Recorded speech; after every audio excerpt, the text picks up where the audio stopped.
What is up, my friends? You are very welcome along to our Chelsea preview here on Anfield Agenda. The games are coming thick and fast, but unfortunately, this will be the last one before the international break for October. We want to go into it with a win. We can't go into it with three back-to-back losses. So, fingers crossed the Reds can sort out these teething problems and we can get the result at Stamford Bridge and go into this break top of the Premier League. Over the course of this video, I'm going to go through and give you the 11 that I think Arna should go with, because I prefer doing this each week now. I'm going to give you the 11 that I would choose. A score prediction, as well as, of course, a bit of a heads up about who we can and can't expect in the squad, and a fact file on our opponents. You know the drill though, I want to know your thoughts, so feel free to let me know in the comment section. Drop a like on this video if you enjoy it. And of course, thank you for your continued support. We'd appreciate you to hit that subscribe button if you haven't already done so. Right, lots to go through. Let's get stuck into it. So I'm recording this on Thursday because it's going out on Thursday night. So we won't have heard from Arne Slot's press conference yet, which will be Friday morning press conference. So I've had to have a bit of guesswork here for one particular position, which I will go through in due course. Also, on the injury front, we don't really know the situation with Alisson at the moment. We believe Ekitike was only cramp, so we're hoping that he should be available for the weekend. Other injury news, Jayden Danns has been ruled out with a hamstring, and young Will Wright, who of course was signed from Salford City, he's going to be out for a couple of months with a knee ligament injury. Now, it isn't his ACL, it will be about 2 months according to Rob Page. So that's where we're at with the injury updates. Now let's have a little look at a fact file on our opponents and our recent form against them. So, Liverpool are winless in their last 4 Premier League games at Stamford Bridge. Chelsea have lost 4 of their last 5 home Premier League matches against reigning champions, so fingers crossed there's some good omens there. Chelsea have suffered consecutive Premier League defeats for just a 3rd time under Enzo Maresca. The Blues have not lost 3 league games in a row since losing 4 on the bounce in April-May 2023 under Frank Lampard. Their head-to-head and Chelsea's recent form. Premier League 24-25, it was Chelsea 3, Liverpool 1 at Stamford Bridge, and I think we'll all agree we can't have a repeat of that this weekend.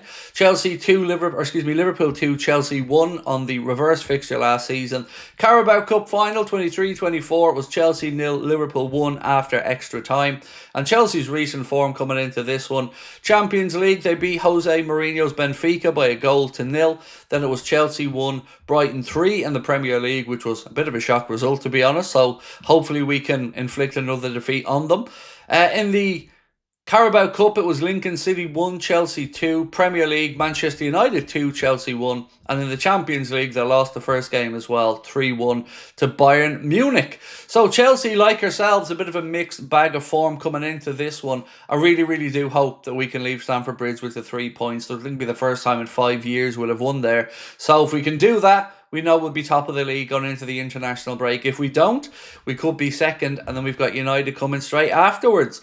So, with that in mind, let's now talk about the starting 11. And remember, this is the team that I would put out. So we'll start with the goalkeeper and the centre-backs. Well, it looks like it's going to be Georgie Mamardashvili in goal, because, of course, Alisson looks like he's going to be ruled out for a little bit. We know he's certainly ruled out of this game, but we don't know any more than that.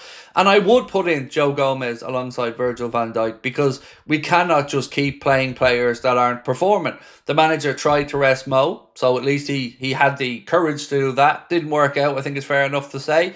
Canade, well, I think Joe Gomez deserves a shot here. So for me, I would go with Joe Gomez, Virgil van Dijk, and of course Georgie Mamardashvili. Full-back positions, I would go Conor Bradley and Andy Robertson. I don't like putting in Dominic Szoboszlai at right back, because I think we're losing a lot from him then going forward. And also, I think there's something to be said to going back to tried and tested people who were there last year, know what the league's about, know what this fixture's going to be about, and have settled in. Maybe their form is a bit rockier, but I would still lean on experience for this one. So Andy Robertson on the left-hand side and Conor Bradley on the right.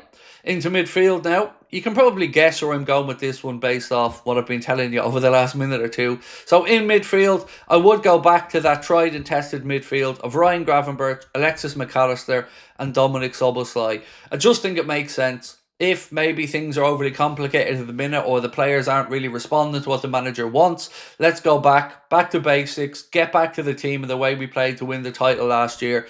And I think starting with that midfield would be a good way to build towards that. Now, though, we move into the attacking third of the pitch, and it is quite difficult here because, like I mentioned, I'm not really sure what the story is of Ugo Ekitike and his fitness. Is Chiesa back? Well, like I said, there's going to be one position that I'm going to have to explain myself, and let's start with that. So, the two wide positions. Right hand side, I've got Mohamed Salah. Left hand side, Federico Chiesa, assuming he's fit. Now, if he's not fit, the manager will have a choice between Cody Gakpo and Florian Wirtz based off the way I've set this team up. I hope Chiesa is fit, and I would play him off the left if he is. Because I think, one, he needs to be rewarded, and two, nobody's been pulling up any trees out on that left-hand side, whether it's Cody Gakpo, whether it's Wirtz, who's drifted out there a little bit, and young Rio Ngamoa hasn't really had too much action. So that's what I'd be going for. Chiesa on the left, put Mohamed Salah back into the position on the right, because let's be honest, you know, we did try to take him out, didn't really improve anything, and like I've said all the way through, I think this has been a collective failure in recent times, more than just trying to pin it on any one person. There's no denying Salah hasn't been at his best yet, but like I've always said, I believe he'll get there. So let's put him in at Stamford Bridge. So that is the wide players, and now all that remains is the centre forward, and of course the score prediction. And through the middle, no surprise to see I've gone for Alexander Isak. Hopefully we can bring Ekitike off the bench if he is fit, and I hope that he is. So that is my 11, ladies and gentlemen. I think it's pretty self-explanatory. George Marmadash-Willi in goal, Conor Bradley at right back, Andy Robertson at left back, a centre-back pairing of Joe Gomez and our captain Virgil van Dijk. In midfield, I'd go for Ryan Gravenberch, Alexis McAllister and Dominic Szoboszlai. And then I've mixed it up a little bit up top. Chiesa left, Salah right and Isak through the middle. That's the team that I would put out and the team that I think can get to 3 points at Stamford Bridge. But all that's very well and good. I haven't given you the score prediction yet. This, as always, as of late, is a difficult one to try to predict. Do you go cautious and say I'm going 2-2? Do you go for a win and people say you're deluded? How could you think that? Honestly, I keep coming back to the same thing.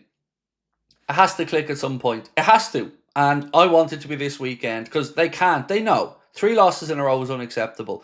To lose away against Galatasaray and also lose in the league against Palace. We knew this was going to be a tricky run of 3 away games. We've lost 2 of them. We cannot lose the third. So with that in mind, ladies and gentlemen, I have gone for a Liverpool victory in what I think will be a mad game by 4-2. I think it's one of the highest predicted scores I've had, but neither team have been great defensively. Both managers coming under a little bit of scrutiny, I think. So I'm going to go for a bit of a mad one on Saturday evening and say it'll be Liverpool to win by 4-2. We will be starting our watch along from 4:15 p.m. A reminder, it's a 5:30 kickoff on Saturday night. We'll have our match reaction, player ratings video and everything else that you would expect from us on a match day. Appreciate you guys tuning in to watch the preview. Have a wonderful weekend if I don't see you before then, and I appreciate your support and time as always. We'll talk soon. Bye-bye.